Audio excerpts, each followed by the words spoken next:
نحمد و نصلی علی رسول الکریم اما بعد فاعوذ باللہ من الشیطان الرجیم بسم اللہ الرحمن الرحیم۔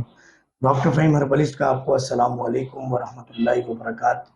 ہمارے ساتھ ایک محکمہ پولیس، ایسے ہی صحیح بتا رہا ہوں، محکمہ پولیس کے ایک افسر کہہ لیں، سپاہی کہہ لیں، باقی اپنے بارے میں زیادہ بتائیں گے۔ سندھ پولیس سے ان کا تعلق ہے اور اس وقت یہ مرکزی ہمارا جو ہیڈ آفس ہے، جو کلینک ہے، ہربل ہلز کلینک انچولی فٹل ایریا بلاک 20 پر تشریف لائے۔ پہلی مرتبہ یہ تشریف لائے 22 جون کو۔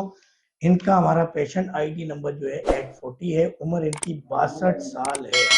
65 ایئرز میں جا کے ریٹائر ہوں گے آپ؟ نہیں میں 60 میں ریٹائر ہوں۔ اچھا، ہو گئے آپ؟ جی اچھا۔ محمد شاہد ان کا نام ہے، اور جب یہ آئے تھے تو انہیں پتہ چلا تھا شوگر کو تقریباً 8 سال سے انہیں شوگر تھی، اور دن میں بھی پیشاب 2-3 مرتبہ کر رہے تھے، رات میں بھی 2-3 مرتبہ پیشاب کی ان کی کمپلین تھی۔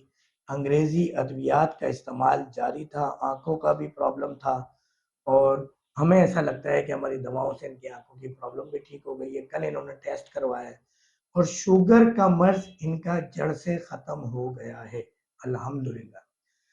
22 جون کو پہلی دفعہ تشریف لائے، 28 جون کو دوسری دفعہ تشریف لائے، 6 جولائی کو تیسری دفعہ تشریف لائے۔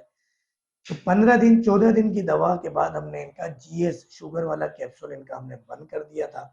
اس کے بعد ہم نے ایک ہفتے بعد بلایا تو الحمدللہ آج ان کی فاسٹنگ بغیر کسی ادویات، نہ انگریزی ادویات، نہ ڈاکٹر فہیم کی ادویات، 145 ان کی رینڈم آئی ہے، اور فاسٹنگ ان کی 157 160 145 140 116 73، یہ ان 6 دن کی ان کی ریڈنگ ہے۔ پرہیز پہ رہیں گے یہ چند دن تک، اور مگر شوگر کا مرض ان کا جڑ سے ختم ہو گیا۔ آج ہم ان کی تمام ادویات بند کروا رہے ہیں۔